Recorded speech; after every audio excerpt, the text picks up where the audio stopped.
влюби се в Теодора, която бе жена за много хора. Сташо влюби се в Теодора, която бе жена за много хора. Тя разби едно сърце, ни пак нейното лице, Сташо Мустафа Асен и аз.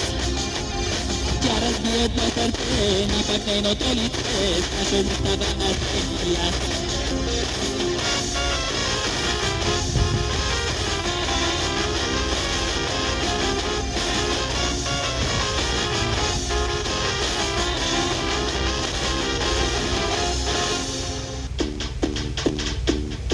Радио Жега. Още 60 минути с най-големите ретро-поп фолк хитове. Радио Жега.